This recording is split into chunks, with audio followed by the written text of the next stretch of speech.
Shalom, halo semuanya. Kak Masta hadir kembali hari ini dengan renungan yang berjudul Kecerdasan Emosional. Ketika gugup dia menangis, ketika jengkel pun dia menangis, ketika khawatir juga dia menangis.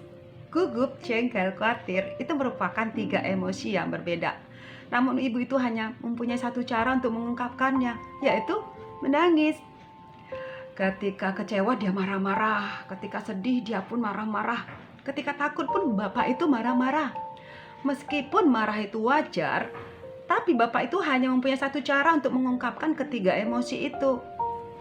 Kedua orang yang Kak Masta sebutkan, mereka tuh mengalami gangguan kecerdasan emosional adik-adik. Apa itu kecerdasan emosional? Kasus ibu menangis dan bapak yang marah-marah itu adalah contoh gejala tumpul emosi atau buta emosi.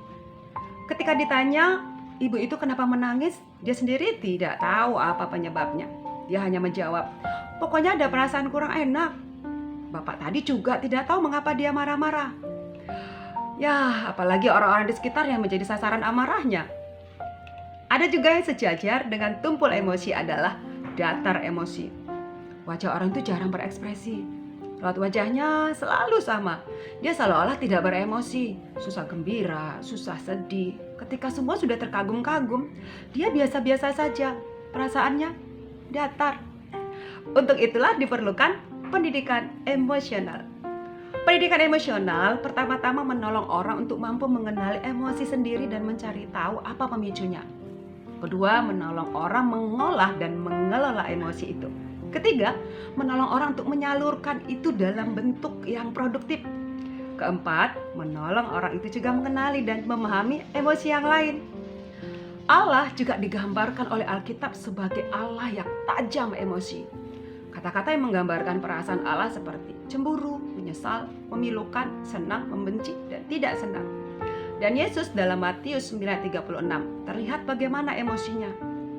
Melihat orang banyak itu, tergeraklah hati Yesus oleh belas kasihan kepada mereka, karena mereka lelah dan terlantar seperti domba yang tidak bergembala. Ada dua emosi Tuhan Yesus dalam ayat itu, yaitu tergerak hati dan belas kasihan. Tuhan memanfaatkan emosinya secara membangun adik-adik. Kita jangankan memanfaatkan, memahami saja susah. Susunan emosi kita itu bersifat rumit, sifatnya kompleks. Oleh sebab itu ada orang yang cenderung menahan emosi atau ada yang mengumbar emosi. Padahal kalau dimanfaatkan dan baik, emosi juga bisa berfaedah. Emosi adalah perkara yang rumit namun bisa dipahami, dikendalikan dan dimanfaatkan. Dalam diri kita terdapat rangkaian puluhan macam emosi. Tiap emosi itu merupakan dorongan yang kuat untuk kita bertindak, entah itu yang baik atau yang buruk. Emosi merupakan kekuatan besar yang bisa merusak diri sendiri atau orang lain, atau sebaliknya, membangun diri sendiri dan orang lain. Emosi itu bisa membangun atau sebaliknya, bisa menghancurkan. Emosi adalah ibarat kendaraan, kita pengemudinya. Kita yang mengemudi, bukan sebaliknya, yaitu dikemudikan oleh emosi. Kita bisa menentukan kemana emosi mau kita arahkan. Bisa menentukan ke arah yang membangun atau yang merusak. Caranya ya berpulang pada diri sendiri. Kalau Kak Masta, ya seperti ini, membuat saduran renungan harian. Kalau kamu bagaimana? Demikian renungan Kak Masta, kita berdoa.